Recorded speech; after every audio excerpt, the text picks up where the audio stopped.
পূর্বের সরকার কেয়ারটেকার সরকার শুধু আমাদের সাথে প্রতারণা করে গেছেন, বাটপারি করে গেছেন। তোমার আমার ঠিকানা মজলুমের কান্না অবশ্যই আল্লাহ শুনেন। রাস্তায় আমরা ভিজতেছি, বৃষ্টিতে রোদে শুকাইতেছি, রাস্তায় আমরা মার খেয়েছি, রক্তাক্ত হয়েছি। যে সমস্ত ব্যক্তি উপস্থিত থাকবেন শুধু কালকে আমরা তাদের নামীয় তালিকা দেব। আমরা আজকে দুপুর 1টার সময় একটা আলটিমেটাম দিয়েছিলাম সরকার প্রতিনিধি দল আমাদের সাথে সাক্ষাৎ করার জন্য, তো আমাদেরকে সাক্ষাৎ করার সুযোগ করে দেওয়ার জন্য। তারপর যাক আলহামদুলিল্লাহ সরকারের পক্ষ থেকে আমাদেরকে 9 জন প্রতিনিধি দল সাক্ষাৎ করার সুযোগ দিয়েছেন।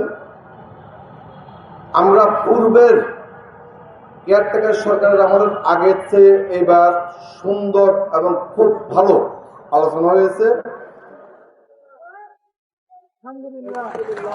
এবং আজকে রাত্রে এখন থেকে শুরু করে আজকে রাত্রের মধ্যে আমরা যার সাক্ষাৎকার চেয়েছিলাম মাননীয় প্রধানমন্ত্রী জনাব তারেক রহমান স্যারের, উনার সাথে রাত্রের ভিতরে মিটিং করে আগামীকালকে আমাদেরকে ডেকে সম্পূর্ণ মাননীয় প্রধানমন্ত্রী তারেক রহমান সাহেবের মতামত আমাদেরকে জানিয়ে দিবেন। এখন কথা হলো আমরা আজকে রাত্রে এখানে শান্তিপূর্ণভাবে আমরা এখানে থাকবো। কেউ কিন্তু আপনারা স্থান ত্যাগ করবেন না।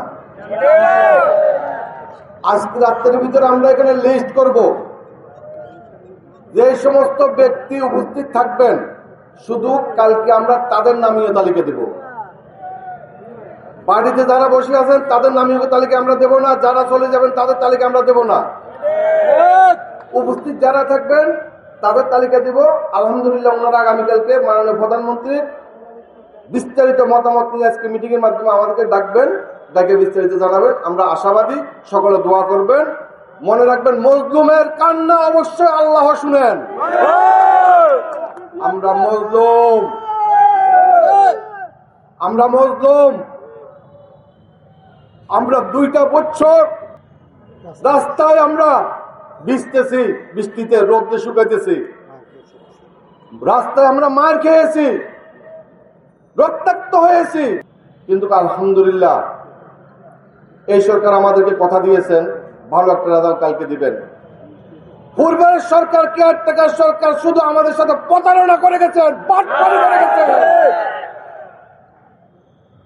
এই সরকার ইনশাআল্লাহ আমাদের সাথে সেই বাটপারি করবে না। মাননীয় প্রধানমন্ত্রী জনাব তারেক রহমান সাহেব, আমরা দীর্ঘ বিশ্বাস করি আমাদের 3বারের প্রধানমন্ত্রী আবাসীর নেত্রী বেগম খালেদা জিয়ার ছেলে জনাব তারেক রহমান সাহেব কোনদিন আমাদের সাথে সেই ওয়াদা বরখেলাপ করবেন না।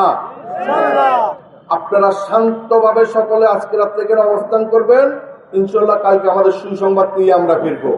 তোমার আমার ঠিকানা পিলখানা, পিলখানা। তোমার আমার ঠিকানা পিলখানা, পিলখানা।